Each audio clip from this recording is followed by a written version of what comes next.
ਨਸੀਮ ਫਜ਼ਲ ਦਾ ਪੰਜਾਬੀ ਕਲਾਮ ਹੈ ਜੀ, ਬਹੁਤ ਪਿਆਰੇ ਗਜ਼ਲ ਹੈ। ਔਰ ਅਸੀਂ ਆਪਣੇ ਭਾਈ ਇਫਤਖਾਰ ਸਾਹਿਬ ਦੀ ਫਰਮਾਇਸ਼ ਦੇ ਉੱਤੇ ਤੁਹਾਨੂੰ ਸੁਣਾ ਰਹੇ ਹਾਂ ਕਿ ਝਗੜੇ ਤੇ ਝੇੜੇ ਚੰਗੇ ਨਹੀਂ ਹੁੰਦੇ, ਝਗੜੇ ਤੇ ਝੇੜੇ ਚੰਗੇ ਨਹੀਂ ਹੁੰਦੇ, ਐਵੇਂ ਪੌਣੇ ਨਖੇੜੇ ਚੰਗੇ ਨਹੀਂ ਹੁੰਦੇ।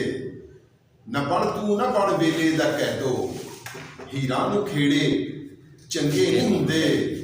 ਦੁਨੀਆ ਏ ਪੱਥਰ ਪਿਆਰ ਏ ਸ਼ੀਸ਼ਾ, ਦੁਨੀਆ ਏ ਪੱਥਰ ਪਿਆਰ ਏ ਸ਼ੀਸ਼ਾ, ਇਹ ਨੇੜੇ ਨੇੜੇ ਚੰਗੇ ਨਹੀਂ ਹੁੰਦੇ। ਤੇ ਘਰ ਉਹ ਵਸਦੇ ਹੱਸਦੇ ਜੋ ਰਸਦੇ, ਘਰ ਉਹ ਵਸਦੇ ਹੱਸਦੇ ਜੋ ਰਸਦੇ, ਸੁਨਸਾਨ ਵਿਹੜੇ ਚੰਗੇ ਨਹੀਂ ਹੁੰਦੇ। ਉੱਚੇ ਤੇ ਸੁੱਚੇ ਸੱਜਣ ਬਣਾਈਏ, ਐਬੀ ਸਹੇੜੇ ਚੰਗੇ ਨਹੀਂ ਹੁੰਦੇ।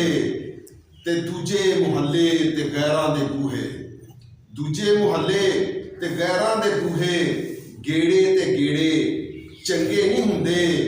ਚੰਗੇ ਪ੍ਰਾਹੁਣੇ ਚਿਰ ਪਿੱਛੋਂ ਆਵਣ, ਚੰਗੇ ਪ੍ਰਾਹੁਣੇ ਚਿਰ ਪਿੱਛੋਂ ਆਵਣ, ਨਿੱਤ ਆਉਣ ਜਿਹੜੇ ਚੰਗੇ ਨਹੀਂ ਹੁੰਦੇ। ਝਗੜੇ ਤੇ ਝੇੜੇ ਚੰਗੇ ਨਹੀਂ ਹੁੰਦੇ, ਐਵੇਂ ਪੌਣੇ ਨਖੇੜੇ ਚੰਗੇ ਨਹੀਂ ਹੁੰਦੇ। ਵਾਹ ਜੀ ਵਾਹ, ਮਾਸ਼ਾ।